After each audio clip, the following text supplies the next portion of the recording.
Important part, ऊष्म वर्णों का बोधक प्रत्याहार सल प्रत्याहार है। क्या है? सल प्रत्याहार। मन में बैठा लीजिए, जब तक तोड़ेंगे नहीं तब तक छोड़ेंगे नहीं। हर हर महादेव, एकदम आप लोग टेट पास हो जाएंगे। ऊष्म वर्णों का बोधक प्रत्याहार सल प्रत्याहार है। यण प्रत्याहार य व र ल, यण प्रत्याहार य व र ल।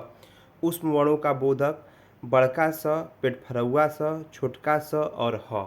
इस तरह समझिए, बड़का स, पेट फरौआ स, छोटका स और ह।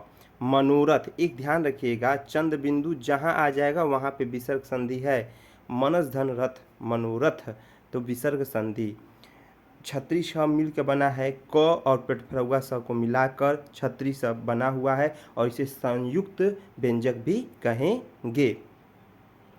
नेके में संधि है, ध्यान रखेंगे, दो मंत्रा है तो वृद्धि संधि है। एकदम दिमाग में बैठा दिए, और संस्कृत हो या हिंदी है, ये संस्कृत या हिंदी दोनों में यही चलेगा और संस्कृत चल रहा है। अव्यय शब्द समूह है तो सर्वत्र अधुना ऊपरी, सर्वत्र अधुना ऊपरी अव्यय शब्द है। अट प्रत्याहार के वर्ण है तो ह वो य व र। अट प्रत्याहार, रट जाइए, घोर जाइए, पी जाइए। अट प्रत्याहार के वर्ण है ह य व र। ज्ञ, यह भी व्यंजक संयुक्त व्यंजक है। ज और इ को मिलाते हैं तो ज्ञ बनता है, ज्ञानी ज्ञ। श्रीमद् भागवत गीता में कुल कितने अध्याय हैं? तो 18 अध्याय हैं। कितने अध्याय हैं? 18 अध्याय हैं। महाभारत के भीष्म पद्य से गृहीत श्रीमद् भागवत गीता के 18 अध्याय हैं। और कितने श्लोक हैं? तो 700 श्लोक हैं। यह पूछेगा, 18 अध्याय और 700 श्लोक। अधिहरीय समास है। अधि, देखिए अधि आ रहा है ना, तो अव्ययीभाव समास, अव्ययीभाव समास।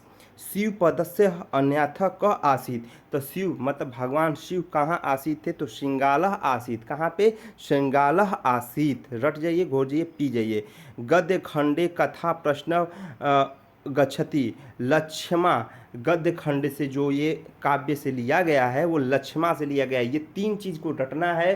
शंकर भगवान वाला रखना है, लक्ष्मा मतलब लक्ष्मी माता वाला रखना है, और कथो सताप सर्वे मंडलाहे भवती, लक्ष्मी पार्वती। और यह तीन एकदम ध्यान रखेंगे। पहले एक क्या ध्यान रखेंगे? यह रखेंगे श्रृंगाल शंकर भगवान वाला, लक्ष्मा और लक्ष्मी पार्वती वाला, यह तीनों एकदम इम्पॉर्टेंट है। सज्जन, देखिए यहाँ पे चंद्र बिंदु है तो विसर्ग संधि है, अरे व्यंजन संधि है बाबू। तो सत धन जन, तथेव, अब तथेव में दो मंत्रा है तो तथ धन एव अब वृद्धि संधि। एकदम रट जाइए, घोर जाइए, पी जाइए, दो मंत्रा वृद्धि संधि। संस्कृत में अयोगवाहक के वर्णों की संख्या, संस्कृत में अयोगवाहक के वर्णों की संख्या 4 है। अभी पढ़ाया हूँ पीछे, अयोगवाहक के वर्णों की संख्या 4 है।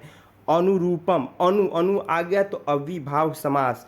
चटकह माने होता है चिड़िया, वक माने होता है बकुला, कपोता माने कबूतर, काक माने कौआ। फिर रटिए, चटकह माने चिड़िया, वक माने बकुला, कपूतह माने कबूतर, काक माने कौआ। इक प्रत्याहार में ई उ री क, ई उ री क, ई उ री क।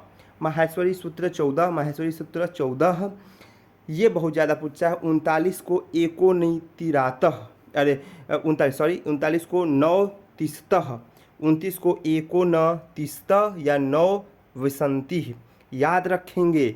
59 को एको न शिष्टितः 9 पचारतः, 49 को एको पचासतः 9 चत्वारिस्तः। इसको याद कर लीजिए, इसमें से एक क्वेश्चन फंस सकता है।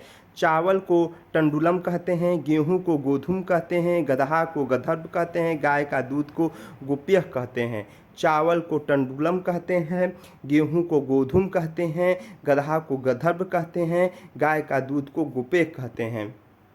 स्पर्श व्यंजक जो छूता है, टच करता है, 25 है। कितना है? 25 है। पर्यंत में उपसर्जन है तो परी, परी क्या है? कौन सा उपसर्ज है? तो परी, परी। देखिए पर्यंत मतलब परी, जो आगे उपसर्ग का पीछे वाला प्रत्यय। व वर्ण, व तो दंतोष्ठ। भूतानी का तात्पर्य है प्राणी, भूतानी का तात्पर्य है प्राणी।